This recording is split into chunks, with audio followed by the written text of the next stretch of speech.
Hey everyone, my name is Consuelo. I graduated from Raleigh High School in 2019, and I went to the University of Richmond, and I graduated in 2023. I'll be getting my master's degree at the University of Illinois, Urbana-Champaign, this fall. That you'd like can be have some big schools, some smaller schools, have a diverse set of options.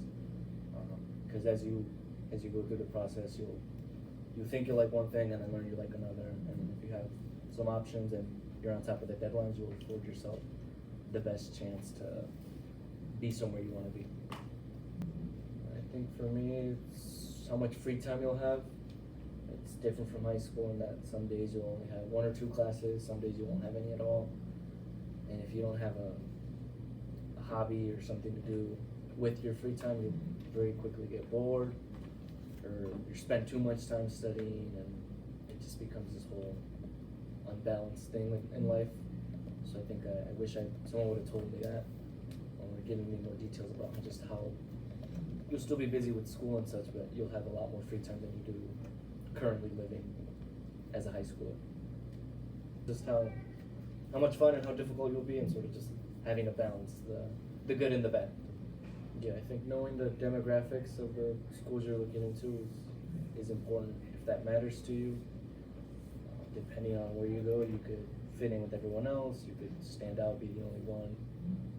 And even if you are first gen, low income, Latino, whatever it is that you are, there's usually other much smaller groups of people who are also in the same position as you, and it's your job to sort of reach out and try and make as many connections as possible. And I also went to a school that had good financial aid and met 100% demonstrated need, which means they take into account your parents' income and sort of give you a more even bill or cost of tuition. So I had that, and we also had a dining hall, which was free to eat at or as part of your tuition.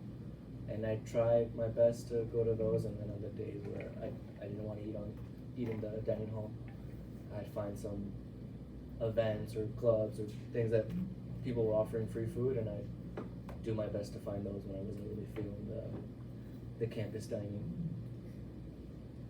And I also had a job that I made some extra money just to spend and go out with friends, because you're gonna make friends eventually, hopefully, and they'll want to do things that you unfortunately need money for. Know when the deadlines are, start early so you're not rushing anything. Apply to as many as you can and see, because most of the time a lot of scholarship money goes unclaimed or unused. When I graduated high school, I was pretty open to everything. I was like, let's find out what's out there. So when I got to college, I took a bunch of different classes, which you generally need to do to fulfill your general requirements.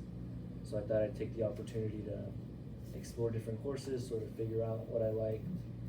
And eventually you'll find a course or two that intrigues you more, and you keep taking higher levels of it, and then you got a major decided for you.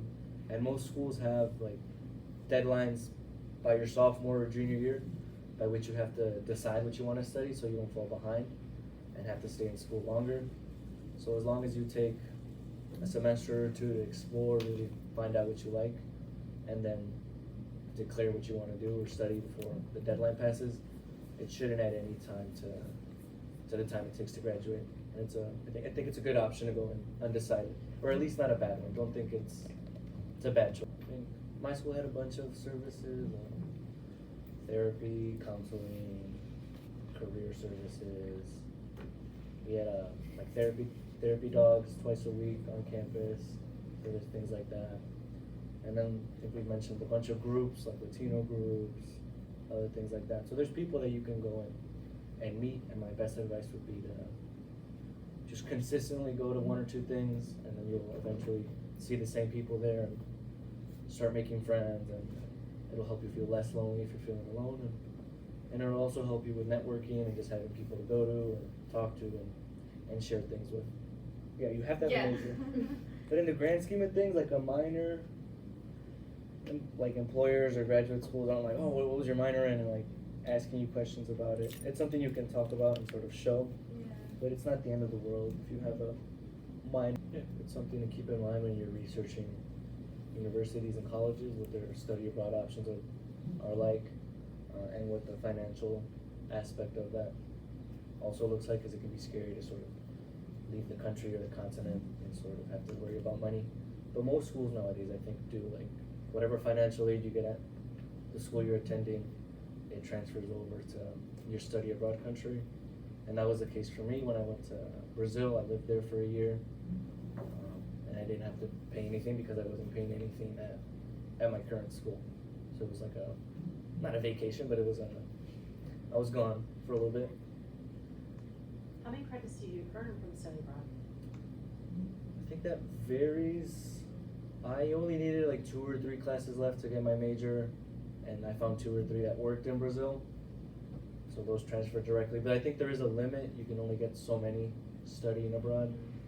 And they're usually not equal, like 1-to-1. You can take something called the GRE. Do they know about the GRE? No. It's like an adult version, more adult version of the ACT, specifically for ACT for graduate school. And yeah, basically tests like your reading, math, logic. You can use it to get into law school, other types of graduate schools. And the application process is similar-ish to the undergrad one. You have to write an essay, submit your scores, explain to them why you want to go to that school, why you want to be the profession that you want to be. And also, there's not as much financial aid for graduate school, but scholarships do exist. They're just much, much, much more limited than undergraduate ones. I graduated in May 2023, and then I got this one scholarship called Fulbright, which sends you to anywhere in the world. You get to choose your country to teach English. So I taught English for a year. I just came back a month ago from Portugal. So I didn't intend to take a year off. I was going to go straight into grad school. But once I got this scholarship, which is it's well known in the academic world, everybody told me, like, don't go to graduate school, do this instead. I was like, okay. Well, I did that, and then I reapplied to graduate school because I had already applied. And I got into better schools with more money with Because you were a Fulbright scholar. yeah, with that on my resume. So it wasn't like a gap year by any. No, So that's an amazing opportunity. Yeah. My college advice would be to just enjoy your time there and be super open to any opportunities that arrive, and do your best to explore everything. Apply to anything with money. Have fun, enjoy the process. It's 4 years that are gonna fly by, but in the moment they feel long. So just make sure that you're enjoying your time, doing things well.